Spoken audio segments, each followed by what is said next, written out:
Seperti mana yang telah kita tahu bahwa Najib Razak kini menghadapi tuduhan penjara selama 12 tahun dan denda sebanyak Rm210 juta. Dan hari ini, semakan sabit kes SRC Najib, peguam Najib hanya hiasan ketika rayuan akhir Syafiee. Dalam media ini mengatakan bahwa peguamnya itu hanya sebagai satu hiasan semata-mata. Adakah Najib, bosku, bekas Perdana Menteri Malaysia, bakal dilepaskan dan dibebaskan daripada tuduhan-tuduhan yang telah dikena dan dilontarkan terhadapnya? Oke, baiklah, sebelum saya meneruskan isu yang tergempar dan terhangat pada hari ini, mohon kiranya pertimbangkan, tolong tekan butang subscribe dan sharekan video ini.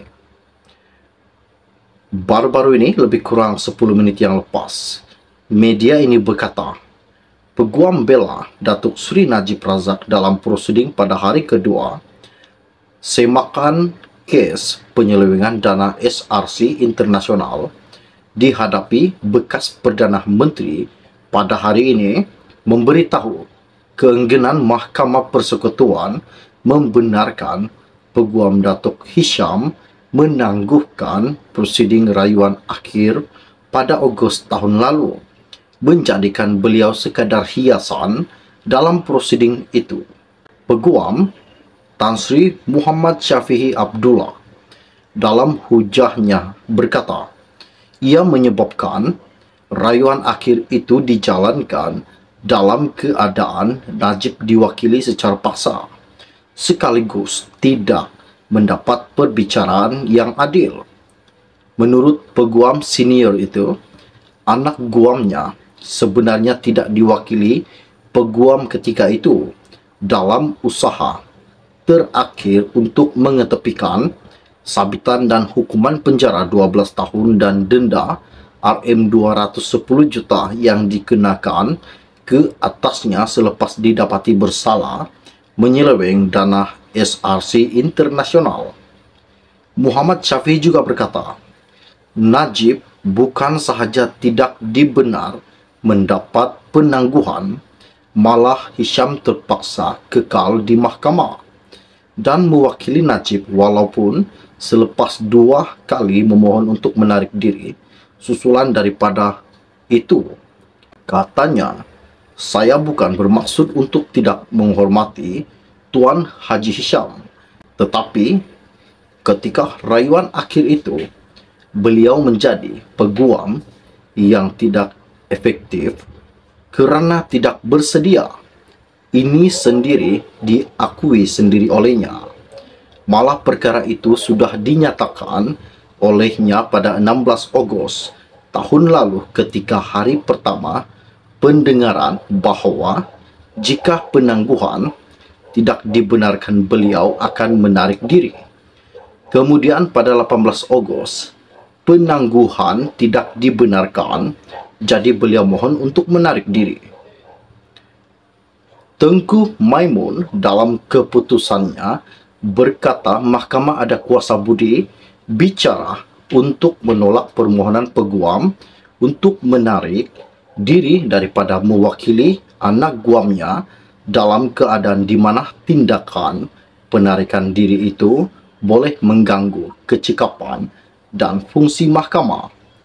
Hisham sebelum ini memohon menarik diri daripada mewakili Najib jika penangguhan prosiding tidak dibenarkan dan merayu supaya diberikan masa yang wajar untuk mengkaji dan melakukan persiapan sebelum mengemukakan hujahan rayuan.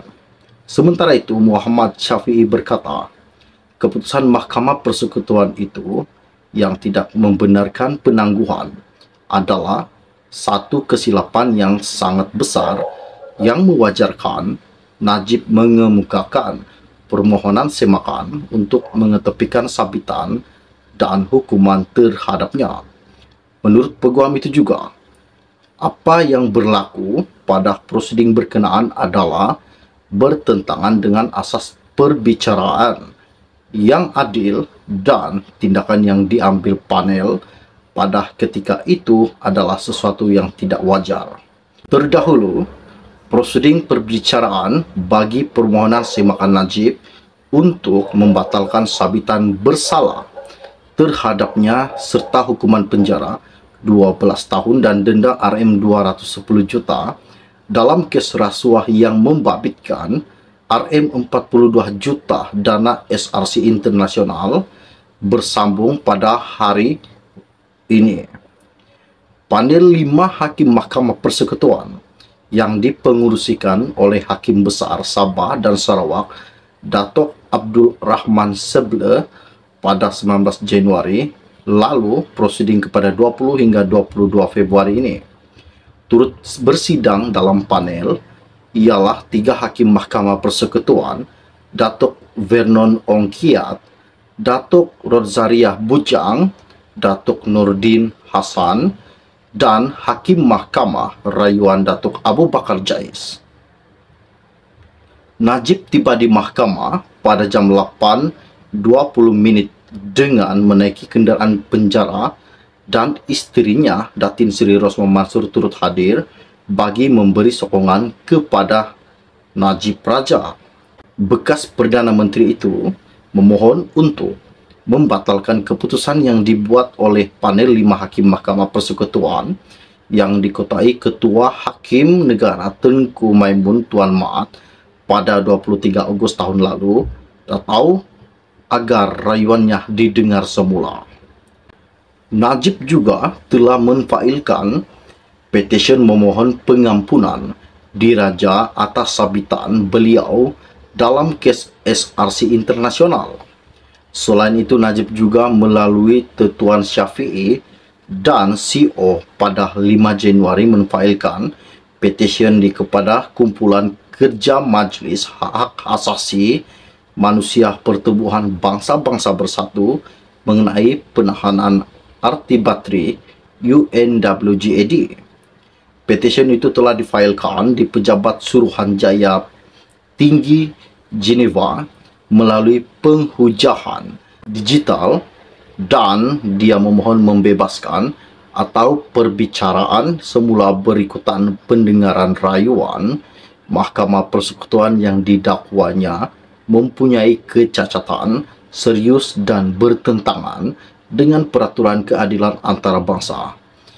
Ini salah satu isu yang menggemparkan pada hari ini. Adakah segala tuduhan yang telah dijatuhkan kepada bekas Perdana Menteri Malaysia iaitu Najib Razak bakal ditarik balik dan dilupuskan, dihanguskan, dan Najib bakal dibebaskan?